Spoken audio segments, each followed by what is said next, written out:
በስመ አብ ወወልድ ወመንፈስ ቅዱስ አሃዱ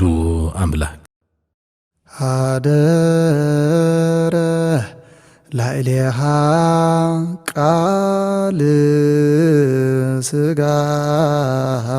ኮነ ወተወልደ እምኔሃ።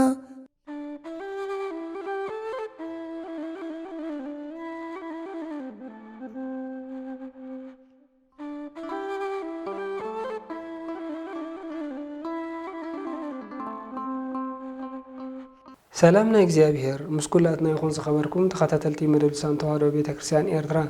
እዋናዊ ሓበሬታን ሰሙናዊ ንጥፈታት ቅዱስ ቤተክርስቲያን ሒዝልኩም ዝቐርብ ናይ ኣውደ ዜና መርሃ ግብርና እንሆ። ሰናይ ምክታል። ብፁዕ ኣቡነ ጎርጎርዮስ ኣብ ሃገረ ስብከት ደቡባዊ ቀይሕ ባሕሪ ሃዋርያዊ ዑደት ፈፂሞም።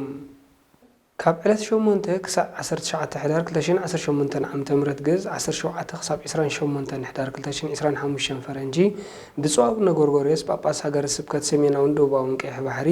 መራሒ ስራሕ ሃገረ ስብከት ደቡባዊ ቀይሕ ባሕሪ ሊቀ ካህናት ኣኽሊሉን ኩሎም ኣባላት ሃገረ ስብከትን ንኡስ ሃገረ ስብከት ዓሰብን ተሰንዮም ኣብ ሃገረ ስብከት ደቡባዊ ቀይሕ ባሕሪ ሃዋርያዊ ዑደት ፈፂሞም። ብፁዕ ኣቡነ ጎርጎርዮስ ድሕረቲ 705 ኪሎ ሜትር ዝወሰደ ኣድካሚ ጉዕዞ ኣብ ከተማ ዓሰብ ሃመረኖህ ቅዱስ ሚካኤል ኣብ ዝበፅሕሉ ብመራሒ ስራሕ ሃገረ ስብከት ደቡባዊ ቀይሕ ባሕሪ ሊቀ ካህናት ኣኽሊሉ ዝተመርሑ መስቀልን ማይጠንትን ዝሓዙ ለባስያን ወልደ ክህነት ኣባላት ሃገረ ስብከትን ንኡስ ሃገረ ስብከትን ሊቃውንት ወልደ ክህነት ምእመናትን ድሙቕ መንፈሳዊ ኣቀባብላ ገይሮምሎም። ብድሕሪ እዚ ብፁዕ ኣቦና ከም ኣካል ሃዋርያዊ ዑደቶም ኣብ ዓመታዊ ክብረ በዓል ሃመረኖህ ቅዱስ ሚካኤል ዓሰብ ተረኺቦም። እቲ በዓል ብድሮ ሊቃውንት ነቲ በዓል ዝምልከት ዋዜማ ምስ ኣብፅሑ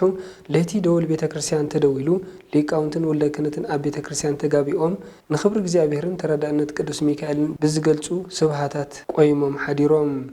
ወጋሕታ ምስ ኮነ ከዓ ጸሎተ ኪዳን በፂሑ መጻሕፍተ ተኣምር ምስ ተነቡ ብመሪሕነት ብፁዕ ኣቦና ጸሎተ ቅዳሴ ተሰሪዑ። ስርዓተ ዑደተ ታቦት ንምፍጻም ድማ ታቦተ ህጉ ብቡራኬ ብፁዕ ኣቦና ወርቂ መስቀልን ማይጠንትን ብዝሓዙ ለባስያን ወልደ ክህነት ብዝማሬ ሊቃውንት ብምህላ ምእመናትን ተሰንዩ ኣብ ቀጽሪ ቤተ ክርስቲያን ዘይሩ ኣብ ዝተዳለወሉ ኣውደ ምሕረት ምስ ቆመ ሊቃውንት ነቲ ዕለት ዝምልከት ያሬዳዊ ዜማ ከስምዑ ከለው ነቲ በዓል ዝገልጽ ትምህርቲ ከዓ ብመልኣከ ገነት ቀሲስ ተስፋይ ተዋሂቡ። ቃለ ምእዳን መልእኽትን ብፁዕ ኣቦና ከዓ ብመራሒ ስራሕ ናይቲ ሃገረ ስብከት ሊቀ ካህናት ኣኽሊሉ ሃይለ ተነቢቡ። ኣብ መወዳእታ ቃል ምስጋና ሰበካ ጉባኤ ብኣማሕዳር ናይቲ ደብሪ ቀሲስ ናትናኤል ምስ ተዋህበ እቲ በዓል ብቡራኬ ብፁዕ ኣቦናን ብጸሎተ ምህላን ተዛዚሙ። ካብዚ ቀፂሎም ብፁዕ ኣቦና ምስ ኣባላት ቤት ጽሕፈት ሃገረ ስብከትን ወልደ ክህነትን ርክብ ብምክያድ ብዛዕባ ሓፈሻዊ መንፈሳውን ልምዓታዊ ንጥፈታት ናይቲ ቤተ ክርስቲያን ዘትዮም ኣስዒቦም ኣብ ጉባኤ ትምህርተ ሰንበት ተኣኪቦም ጉባኤኦም ባሪኾም። ብድሕሪ እዚ ብፁዕ ኣቦና ኣብ ቤተ ክርስቲያን ቅድስት ድንግል ማርያም ዝስራሕ ዘሎ ኣዳራሽ ተዘዋዊሮም ተዓዚቦምን በፂሕዎ ዘሎ ደረጃ ብኣባላት ሰበኻ ጉባኤ መብርሂ ተዋሂብዎምን። ብፁዕ ኣቡነ ጎርጎርዮስ ኣብ ሃገረ ስብከት ደቡባዊ ቀይሕ ባሕሪ ዝነበሮም ናይ 10 መዓልቲ ዑደቶም ፈፂሞም ብሰላም ናብ ቦታኦም ተመሊሶም። ክብረ በዓል ቅድስተ ቅዱሳን ድንግል ማርያም ሕዳር ጽዮን ብዓብዪ መንፈሳዊ ድምቀት ተኸቢሩ። ኣብ ወርሃ ሕዳር ካብ ዝበዓሉ በዓላት ቅድስት ቤተ ክርስቲያንና ሓደ ዝኾነ ክብሪ ናይ ታቦተ ህጉን ሓደ ካብ 33 በዓላት ቅድስተ ቅዱሳን ድንግል ማርያም ጽዮን ማለት ፀወነ ስጋ ወነፍስ ፀግዕና እምባና ዋሕስና ድንግል ማርያም ወላዲት ኣምላክ እያ እናተባህለ ዝበዓል ዓብዪ ክብረ በዓል ሕዳር ጽዮን እዩ። ስለ ዝኾነ ድማ ዓመት መፀ ኣብ ኩለን ኣብያተ ክርስቲያን ሊቃውንትን ወልደ ክህነትን ምስ ምእመናን ሓቢሮም ብማህሌትን ሰዓታትን ብጸሎትን ምህላን ብዓብዪ ድምቀት ይኽበር። ኣብዚ ዓመት 2018 ዓ.ም ገዝ 2025 ፈረንጂ ድማ ኣብ ርእሲ ኣድባራት ደብረ ጽዮን ቅድስት ድንግል ማርያም ቤተ ክርስቲያን ኣስመራ ብፁዕ ኣቡነ ሉቃስ ዋና ኣመሓዳሪ ዘመንበረ ፓትርያርክን ሊቀ ጳጳስ ደቡብ ዓዲ ቀይሕን ብፁዕ ኣቡነ ዮሃንስ ዋና ጸሓፊ ቅዱስ ሲኖዶስን ሊቀ ጳጳስ ደቡብ ዱባርዋን ብፁዕ ኣቡነ ጴጥሮስ ሊቀ ጳጳስ ሃገረ ስብከት ማእከል ብፁዕ ኣቡነ ሳዊሮስ ጳጳስ ሃገረ ስብከት ደቡብ መንደፈራ ኣባላት ቤት ጽሕፈት መንበረ ፓትርያርክ ገዳማውያን ኣቦታት ካብ ርሑቕን ቀረባን ዝመፁ መምህራን ሊቃውንትን መዘምራንን ወልደ ክህነት ምእመናትን ኣብ ዝተረኽብሉ ብድሙቕ መንፈሳዊ ስነ ስርዓት ተኸቢሩ። ኣቐዲሙ ብዝወፀ መርሃ ግብሪ መሰረት ስርዓተ ዋዜማ ብድሮ ምስ ነቲ በዓል ዝገልጽ ያሬዳዊ ዜማን ቅንያትን ምስ ተዛዘመ ንዕለቱ ዝበፅሕ ስብሃተ ማህሌት ምሸት ካብ 7 ድሕሪ ቀትሪ ጀሚሮም ሊቃውንት ነቲ በዓል ዝውክሉ ወረባት ሙስየኒ ርእያ ሃገር ቅድስት እዝራኒ ተናገራ ዘመራ ዳዊት ነታ ቅድስት ሃገር ጽዮን ሙሴ ርእያ እዝራ ተዛረባ ዳዊት ድማ ዘመራ እናበሉ ከመስግኑ ሓዲሮም ወጋሕታ ምስኮነ ጸሎተ ኪዳን ምስተፈላለዩ መጽሐፍተ ተኣምርን ገድልን ግዚኦም ሓልዮም ድሕሪ ምንባቦም ማህተም ኩሉ ጸሎታት ዝኾነ ጸሎተ ቅዳሴ በመሪሕነት ብፁዓን አቦታት ተሰርዐ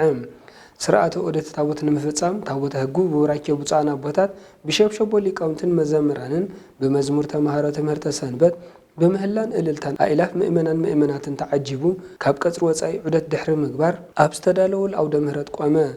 አስዒቦም መምህራን ሊቃውንት ለዘብ ብምልዛብ ልቢ ብዝምስጥ ያሬዳዊ ስርዓት ምስ አሸብሸቡ መንእስያት ተማሃሮ ትምህርተ ሰንበት ርእሰ አድባራት ደብረጽዮን ቅድስት ማርያም ወገኖም ሰለስተ መዛሙር አቅሪቦም بدحرز ممهر سمعان بينا يتحفروا ويقبوا دهريهم كلهم اللي يسألوا على صيون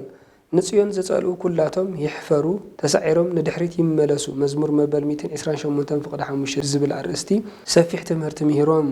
بتوسخي نتبع الدمكة زوسخلو بممهر فيليمون تخسته كم هاروز صنحو عسرة هنا أقواقام دك مزمورن بممهر تولد مدهن تخلا كم هاروز صنحو كلتا نايم أرافن صوم دوغان دك مزمورن تمهرتهم زازيمهم ببصوان أبواتات تباريخهم أمود أتأم حداري رئيس أدبارات ملائكة صيون كسيس سمعون كسيس هايلة قال مسغانا مس أسمعو بمرحنة بصوان أبواتات سلام أب تباهلو تصلوتهم هلا بمقبار نايتبع الفتصامي يكونام اتبعل قدم سالست اتحيزو ككاد بزصنح استفراليه سبكت ورب مزامورن مهلان زتقالله منفساو مدبات معريغو خمزقني يفلط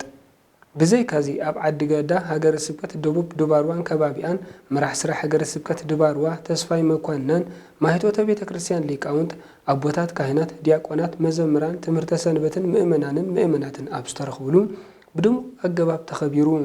كمرها قبر مسرت ليقاونت بدرون يتعلت وازي ما جميرهم ليتدما بسبحة مهلت كمسجون مسحادرون أبو قحته سرعة قداسية تسارعون كاتسيلو تاوت هجو بلزب ليقاونتن ولا كهنتن بمزمور من أسيات تمهارو تمرت سنبتن بخبري تعجبوا أب كسر بيت كريستيان زيرو أبستدالو الأود مرت مسقامة بمسرت مرها قبر شبشبون مزمور تمهارو تمرت سنبتن قريبون بمقصالنا تعلت زملكات تمرتي بممر زرهادوي سرقة توهيبون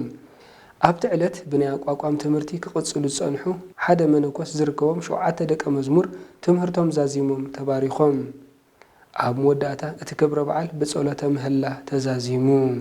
بتوسخي كبر بعل قدسه قدسان دنگل مريم حدار صيون ابنو ساغر سبكت عد فلسطي ابمنيت قدام دبرصغي ابون اندرياس ممر كبر اب قبر مريم مرح سراح نو ساغر سبكت عد فلسطي ليق كانات قبر تنساء ولد ميكائيل قدامو ويانا بوتات كاب استفلالي بوتا زمصو ليقاونت ممهران ولد كانت مؤمناتن ابسترخبلو اب قدست مريم بيت كريستيان عد فلسطي بخبز بل منفساو دمقت تبعيلوم بدورنا يتعلت ليقاونت نايلتو وازيما بمجمار مزتفلالي سبحاتاتن مزمور داويتن بمسناي زغبا سرعه وازيما فصيمم مشدول بيت كريستيان تدويلو ليقاونت اب بيت كريستيان مستغابو دما كسع ساعات صلوته كيدان زبصح نلئلنا እግዚአብሔርን ክብርን ቅድስናን ቅድስተ ቅዱሳን ድንግል ማርያምን ብዝገልጹ ዝተፈላልዩ ወረባትን ሸብሸቦን በግሩም ስብሐተ ማህሌት ከመስግኑ ሐዲሮም ካብ ዝመቕጻል መጽሐፍተ ተኣምርን ገድልን ተነቢቦም ጸሎተ ኪዳን ግዚኦም ሓልዮም ድሕሪ ምብጽሖም ማህተም ኩሉ ጸሎታት ዝኾነ ጸሎተ ቅዳሴ በመሪሕነት ገዳማውያን አቦታት ተፈጺሙ ስርዓተ ወደ ታቦት ንፍጻም ድማ ታቦት ሕጉ መስቀልን ማይጥንትን ብዛሕዙ ለባስያን ወልደ ክህነት ብለዘብ ሊቃውንት በመዝሙርን ሸብሸቦን ተማሃሮ ትምህርተ ሰንበት በምህላ ምእመናትን ተሰኒ ኣብ ቀጽሪ ቤተ ክርስቲያን ዘይሩ ኣብ ዝተዳለወ አውደ ምህረት ቆመ ሊቃውንት ድማ ነቲ ዕለት ዝውክል ለዘብ ብምልዛብ አሸብሽቦም دحرزي تمهارو تمرت سنبت نايت دبري سلسة مزامور أسمعهم ناي علة تمرتي دما بكاسي سمرة ستيفانوس مستوحبة بوكيل سبكا قبعك المسقانة تنبيبون بزد ما فتسامي نايت بعال كوانا كبر بعال حدار سيون قدست دنجل مريم أب أنغولا لواندا بخبز بلد مكات تباعيلون بعلت إسران حدن حدار كلتاشن 18 عام تمهرت 30 حدار كلتاشن 25 فرنجي كابز تفلالي بوتاتا زمصو ليقاونت ولده كهنت تمهارو تمرت سنبت مؤمناتن وكلتي قنصلاو ጉዳያትን አብስተረخبሉ ክብረ በዓል حدار ጽዮን አብ ደብረ ጽዮን ቅድስት ድንግል ማርያም አብ ሀገር አንጎላ ከተማ ሉዋንዳ በخبز በለ መንፈሳው ድምቀት ተባዒሉ ليقاونت بدرنا يتعلت كاب فرق معالتي كساع ساعة 4 دحر قاتري نايلت وازيما بمجمار مزت فلالي سبحاتاتن مزمور داويتن زغب اسرعه وازيما فصيموم مشت ساعه 8 دحر قاتري دول بيت كريستيان تدويلو ليقاونت اب بيت كريستيان مستغابو كساب ساعات صلوته كيدان زبصح زتفلالي ورباتن شبشبون بغروم سبحاته مهلت كمسغنو حديروم ካብዚ ብምቕፀል ዝተፈላለዩ መጽሓፍቲ ተኣምርን ገድልን ምስተነቡ ጸሎተ ኪዳን ግዚኡ ሓልዩ በጺሑ ካብዚ ቀጺሉ ድማ ስርዓተ ቅዳሴ ተሰሪዑ ስርዓተ ዑደት ታቦት ንምፍጻም ድማ ታቦተ ሕጉ ወርቂ መስቀልን ማዕጠንትን ብዝሓዙ ለባስያን ወልደ ክህነት ብለዘብ ሊቃውንት በመዝሙርን ሸብሸቦን ተማሃሮ ትምህርተ ሰንበት በምህላ ምእመናትን ተሰንዩ 3 ጊዜ ዘይሩ ኣብ ዝተዳለወሉ አውደ ምሕረት ምስ ቆመ ሊቃውንት ነቲ ዕለት ዝውክል ለዘብ ብምልዛብ አሸብሽቦም ቀጺሎም ተማሃሮ ትምህርተ ሰንበት 3 መዛሙር ምስ አቅርቡ ነቲ ዕለት ዝምልከት ትምህርቲ በመሪ ጌታ ሳሙኤል ቀሲስ ገብረ ሚካኤል ብርሃንኪ መጺኡ ገብረ እግዚአብሔር ካ ወጺኡልኪ እሞ ተንስኢ አብርሂ ትንቢት ኢሳይያስ ምዕራፍ 3:1 ብዝብል መሪሕ ቃል ሰፊሕ ትምህርቲ ተዋሂቡ ብድሕሪዚ ብኣመሓዳሪ እቲ ደብሪ ሊቀ ካህናት ገብረ ሚካኤል ቀሲስ ካሕሳይ ናይ ምስጋና ቃል ምስ ኣስምዑ ብጸሎተ ምህላ ናይቲ ክብረ በዓል ፍጻሜ ኮነ እምበር ክቡራ ተኸታተልቲ ሎሚ ዝበልናዮም ዜናዊ መሰናዶታት እዞም ዝተኸታተልኩሞም እዮም ነይሮም ኣብ ዝመጽእ ሰሙን ብኻልእ ዜናዊ መሰናዶ ክሳብ ንረኸብ ሰላም እግዚአብሔር ምስ ኩላትና ይኹን